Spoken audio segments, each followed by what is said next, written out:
My name is Kopana Terry, and I'm the Oral History Archivist at the Nunn Center for Oral History and Special Collections at UK Libraries. My research was for my Historic Preservation master's degree thesis, and it revolved around place, identity, and natural disasters. I'm from a little town in eastern Kentucky called West Liberty, and in 2012, the town was decimated by a rare EF3 tornado. I am Appalachian, and I still have family there. I don't know anybody who wasn't affected by that storm. Our identity is so tied to the buildings that we inhabit. Our memories, our actions become part of the building. We inhabit that building, and the building in many ways begins to inhabit us.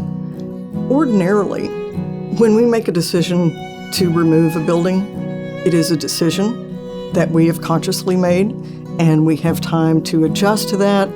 In a disaster, you don't have that luxury.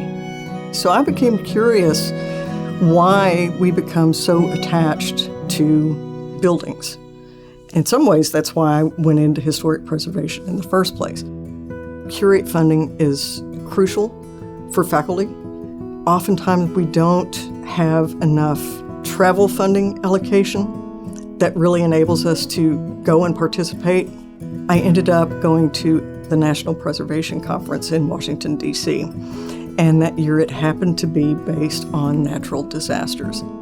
I'm listening to these folks in D.C., and I'm thinking, the preservation community isn't really looking at the interior to the same degree that they're looking at the seaboards.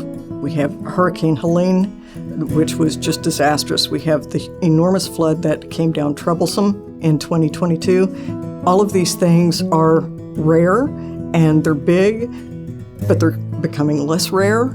Folklore always told us that it couldn't, that the mountains were high and, tornado spinning air would come by, hit the top of the mountain and go back up into the clouds, and that's just not the case. I have a BA in photography. I do all of this oral history work. I'm the archivist here, but I'm also an oral historian. I used all of that background to help form the documentation for this project.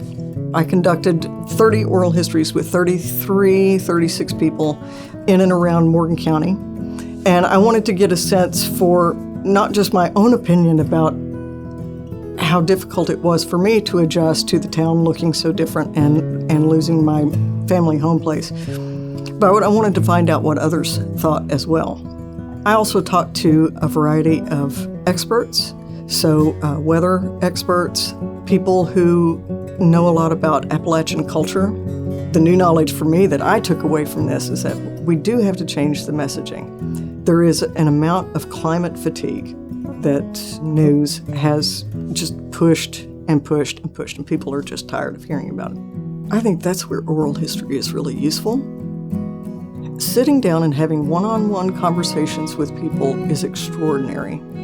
And you may not always start off in the same place, but you can always find common ground with somebody. If we can document this stuff and keep talking about it, we can keep younger generations involved and interested. Oral history and photography in that way plays an enormous part in helping us know where we've come from and where we're going to go. I would hope that the oral histories that I created as part of this will be useful to other researchers in the future. I'm also hoping that more and more researchers will understand that we've got a bullseye on our back in Appalachia, and that it is deserving of further investigation by meteorologists, by climatologists, sociologists, anthropologists, all the ologists.